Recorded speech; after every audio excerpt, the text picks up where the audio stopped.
Welcome to the Miller Report, Real Clear Journalism. I'm Maggie Miller. Today we're joined by Real Clear Investigations editor Peder Zane. Peder, thanks so much for being here. Always a pleasure. Thank you, Maggie. So something that we tend to share a lot of is waste, fraud, and abuse on our site. Obviously, we share individual reportings, but I do want to touch on some of the work that we're posting from across the spectrum. So to begin, fraud in the drug rehab industry. The Wall Street Journal published a piece that highlights people being targeted for rehab. They're getting recruited, and then they're later getting kicked out of these rehab facilities after the money runs dry. So, Peder, feel free to go into some of the deeper points highlighted in this piece, but how has the lack of oversight allowed for the extensive abuse of these vulnerable people?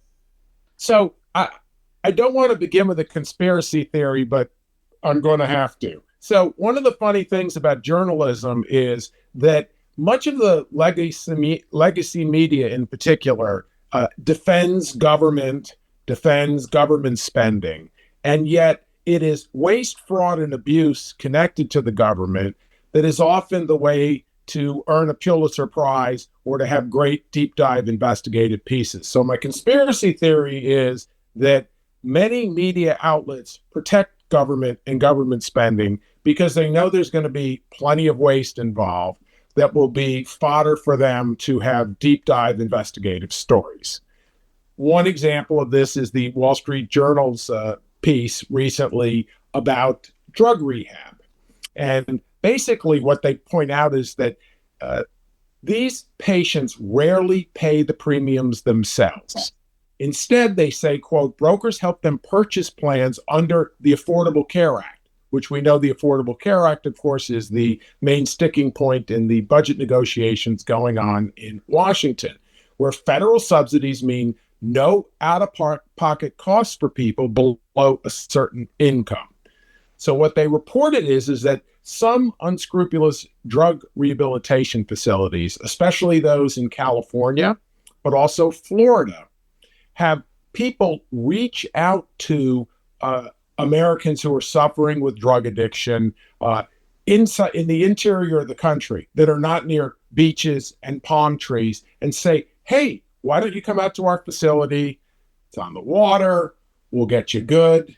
And of course, drug rehabilitation is an incredibly difficult process. And the unscrupulous people, when the insurance money eventually runs out, according to this story, kicks these people to the curb, adding, of course, then to homeless problems in those states, California and Florida in particular, because they don't have a way of getting back home. Yeah, I mean, it does seem like whose job is it to make sure that this isn't happening, and where's the legality within it all? Right. Well, and you have a system where fundamentally, where people don't have skin in the game, such as the Affordable Care Act, where abuse like this is easy. It's going to occur anyway, but it's easier to occur because the people themselves are not putting anything at risk in these programs, except, of course, for their time. So you're always going to have people who cheat, and when there's vast sums of money around that is not being accounted for, this story shows that's an open invitation to fraud. And another piece that also highlights fraud was posted by the Washington Post that the VA has wasted billions of dollars, veterans receiving disability claims for any and everything. So how do you balance the fact that there are many cases that we've seen of veterans not receiving enough support? Obviously, there are plenty of veterans who are even contributing to the homeless population.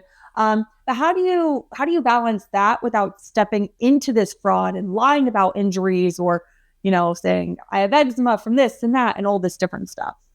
So, the first thing we have to acknowledge is that there's going to be an error rate in any human activity. So the best designed, most accountable and efficient program is going to have problems. Okay. But what the Post found is that the VA tends to bend over backwards, which again is a good impulse to some extent, to validate claims and provide help to people who have suffered. And so I don't think that we want the men and women who have served in the military to have to jump through a million hoops to get the aid that they have. However, the Post found that, and this is a quote, about 556,000 veterans received disability benefits for eczema, 332,000 for hemorrhoids, 110,000 for benign skin growths, 81,000 for acne, and 74,000 for varicose veins. And I'm sure varicose veins are no picnic, but I think this brings out, there's been other reporting that has shown, there's been an explosion in disability benefits, not just for the military, but, and in general, courts do very little due diligence to determine whether or not somebody not only is suffering from something, but meets a threshold where they deserve benefits and maybe should not be able to work. And again, that's one of the things that is at play in these budget negotiations is who should be getting disability benefits and how much. And so you have to, these stories like this force you to think about, how do I balance morality and compassion with finite resources? And how do I help the people who really need assistance, but also how do I define who really needs assistance? And again, I don't know how bad these 332,000 people, how bad their hemorrhoids are. I don't know the 110,000 with benign skin growths. I don't know each and every one. So we're just using words here that sound like they're not significant. But those are the kinds of things that this journalism is bringing out, is these questions of not just what's happening, but hopefully helping readers decide, what do I think about that? And where do I draw the line? I mean, a lot of this waste, fraud, and abuse articles that we do end up sharing, it's also, the greater picture is just to bring it to people's attention. Obviously, regular people listening to this aren't necessarily going to be able to make differences in these examples that we're showing, but it is just something to be aware of, that, there are examples of this happening large scale within our country. The final investigation that I did want to touch on with you was done by the New York Times. It's about an Iowa superintendent who was found to have been denied permanent residency in the United States decades ago, ended up staying in the country illegally, and ended up working to become the superintendent of Des Moines schools before revelations of his status were made. That kind of just, the question that brought up to me was, how can someone get to a position of somewhat prominence, superintendent of a big city school district like that, based on lies? And how does our system allow for this to happen? Obviously, he had to show paperwork at certain different times, but he was still able to get to that position. I think you nailed the key issue here that has sort of been a little bit ignored in the discussion of Ian Roberts, who, just taking a step back before the whole immigration status thing, is a very admirable guy in a lot of ways. I mean, he came over from Guyana. He was an Olympic athlete for his country. He became an educator. He became a principal of a school.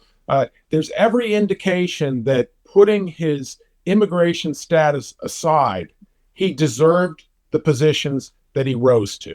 So on the one hand, it's an American success story. On the other hand, he shouldn't have been here in the first place, and he didn't follow the law. And what I found most interesting about the Times' reporting on this, which was buried, honestly, in a very long story, was how little effort the Iowa schools made to validate and confirm what he said about himself. So the article reports that Jackie Norris, who's chair of the Des Moines School Board and is a Democratic candidate for U.S. Senate, she said the district had followed the law. She said that Roberts claimed on an I-9 form that he was an American citizen and that he provided a social security card and a driver's license. Okay, so how does he get that? First of all, he's breaking the law to do that. But it then says, she said the school district does not use E-Verify, a program that checks documents against federal databases. So I've talked to a bunch of friends about this because that was shocking to me. And it's very hard as a reporter to get into a school. You often have to pass a background check. So there really is a larger story here, which we may be looking into at Real Clear Investigations, into why are they not using, not just Iowa, but are there other places that are not using systems to verify the documents of people who are going to be around our children? He does not sound like he was a direct threat to them. His crimes were of a different nature. But what if he was a pedophile? What if he, had a problem with children? It doesn't sound like they would have discovered that, and that they did very little to check. Obviously, he provided a Social Security card and a driver's. Sometimes the illegal immigrants can get a driver's license, but it can be hard to get a Social Security number. And the investigation did not tell us how he got that card. But that really, I think you put the nail on the head, is how is it that a man who had a very admirable life story in a lot of ways was so close to children without the due diligence to find out who he really was?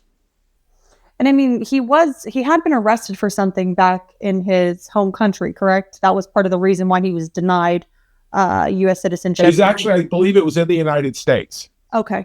And what was it for again? I think that may have been why he was denied the citizenship. So in other words, there was an easily identifiable red flag. And I was honestly shocked, and this is, how we journalists work. We don't know everything, but you come across the school district does not use E-Verify. That was surprising to me. And when something's surprising to me, I assume it's going to be surprising to other people. And that's something that's worth looking into. And as I said, we may take that at Real Clear Investigations and ask, how common is that? And especially, again, these are schools. These are our children. That was surprising to me. What would you like to tell people about the state of waste, fraud, and abuse? I know that we also put up a lot of information with regards to this on the Real Clear site. What do you want people to be aware of? What do you want to leave people with?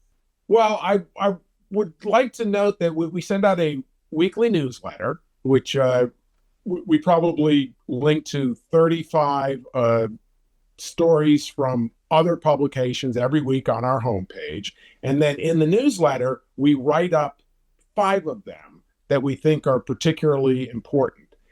These 3 were all from last week. Okay. Now, every week you don't get 3 such, robust looks into fraud, waste, and abuse, but it is an ongoing issue. And as I said before, it's just ironic to me that so many media outlets that were so upset about Doge, and you can, question how Doge went about his business, but, fraud, waste, and abuse are rampant. They are the lifeblood of journalism. If it didn't happen, we'd have to invent it almost, because that's like the best work that we do.